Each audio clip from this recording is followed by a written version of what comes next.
I found fascinating in our discussion, Mr. Graves, last night as well, is that you both described UAPs and formations and the way they are observed in space or in our air, and the way that they move is essentially ways in which current technology or aircraft that we know of are unable to actually function or move. And so will you just, for the public record, again, once again, just briefly just either describe or note that aircraft that are being witnessed, particularly by the 30 folks that you're working with, are essentially outside the scope of anything that we know of today and the technology we have today. Mr. Graves, Mr. Fravor? Yes, the objects that are being seen by commercial pilots are performing maneuvers that are unexplainable due to our current understanding of our technology and our capabilities as a country. And that applies for the military as well. Mr. Fravor?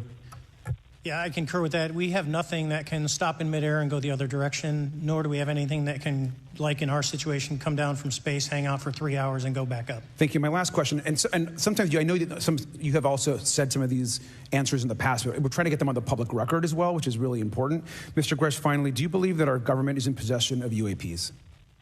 Absolutely, based on interviewing over 40 witnesses over 4 years. And where?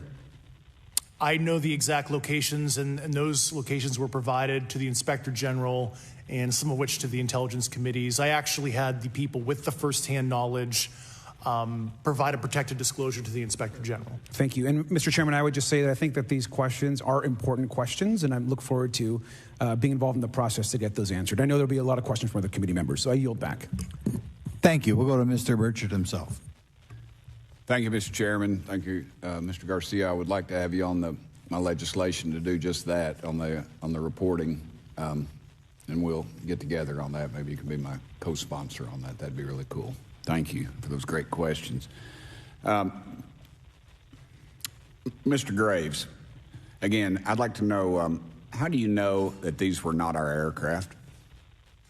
Some of the behaviors that we saw in a working area, we would see these objects being at 0.0 Mach, that's 0 airspeed, over certain pieces of the ground. So what that means, just like a river, if you throw a bobber in, it's going to float downstream.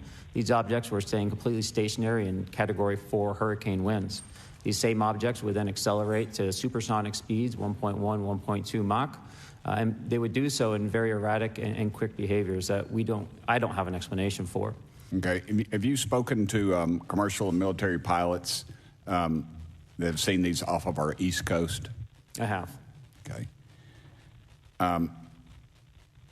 Mr. Fravor, I noticed that in the Tic Tac video, it's Tic Tac like the candy, not TikTok like the Chinese Communist app. That's correct. Yes, sir. I just want to make that because my daughter corrected me on that and called me a boomer and said, "Hey, boomer," and I said, "No, baby, it's Tic Tac like the candy. You're going to have to just look it up." And but now I would also like to say today is a day of many firsts. It's a miracle that we're having this meeting, and it's also a miracle that my wife has put up with me for 9 years today. Today is my anniversary, so I want to tell my wife happy anniversary and that I love her very much. As she likes to say, this 9 years have been the best 2 years of her life. So thank you. Mr. Fravor, what astonished you the most about the flight capabilities of these Tic Tac, very briefly?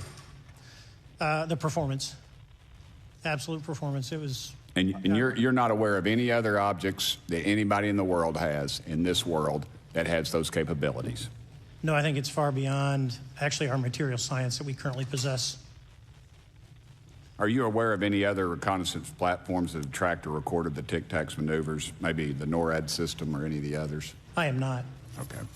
Mr. Grush, thank you for being here, brother. Thank you all very much. Have you faced any retaliation or reprisals for any of your testimony or anything on these lines? Yeah, I have to be careful what I say in detail because there is an open whistleblower reprisal investigation on my behalf, and I don't want to compromise that investigation by providing anything that may help provide somebody information. But it was very brutal and very unfortunate, some of the tactics they used to hurt me both professionally and personally, to be quite frank. Yeah. It's very unfortunate. As they say, when you're over the target, that's when they do the most fire.